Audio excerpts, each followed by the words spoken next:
அஸ்ஸலாமுஅலைக்கும். வாங்க அம்மி சேனல். சுண்டக்காய் மோரில் இடித்து தண்ணி எடுத்துட்டு வடகட்டி வச்சுருக்கேன். பொடி பண்ணுறேன். சுண்டக்காய் பொடி.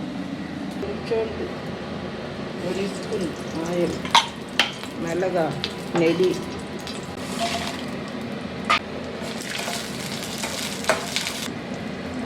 உளுந்து 4 ஸ்பூனு, ஒரு 2 ஸ்பூனு கடலைப்பருப்பு தோலை வறுத்திக்கணும்.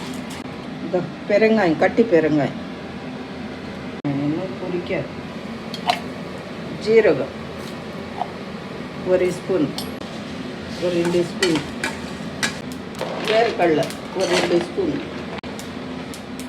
மிக்ஸி ஜாரில் போட்டு நல்லா ஆறினதுக்கப்புறம் இது இப்போ கொஞ்சோண்டு ஆயில்,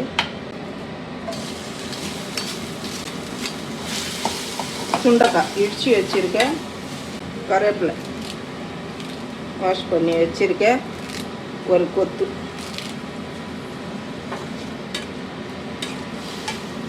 நல்லா ஸ்லோவில் வறுக்கணும். புளியாங் இலை நான் காய் வச்சுருக்கேன்.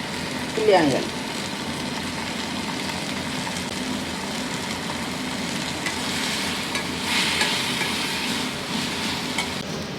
பாருங்க ஃப்ரெண்ட்ஸ், சுண்டக்காய் நல்லா வதங்கிச்சு. இப்போ ஆஃப் பண்ணிடுவேன். ஆறுனதுக்கப்புறம் பொடி பண்ணி காட்டுறேன். சுண்டக்காய் பொடி அவ்வளோ தேவையோ அவ்வளோ உப்பு போட்டுக்கணும். பொடி பண்ணிட்டேன் பருப்பு அதெல்லாம்.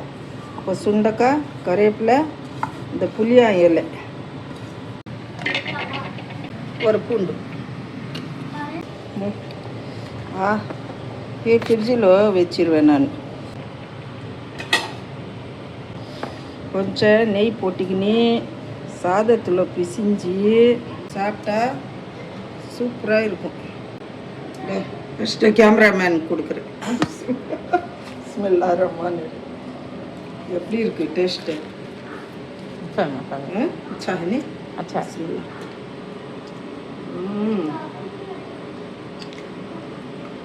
நல்ல டேஸ்ட்டாக இருக்குது. இட்லிக்கு சாப்பிட்லாம், தோசைக்கு, சப்பாத்திக்கு, சாதத்துக்கு, எல்லாத்துக்குமே சாப்பிட்லாம் ஃப்ரெண்ட்ஸ். சூப்பராக இருக்குது. லைக் பண்ணுங்கள், ஷேர் பண்ணுங்கள், சப்ஸ்கிரைப் பண்ணுங்கள். செம்மையாக இருக்குது.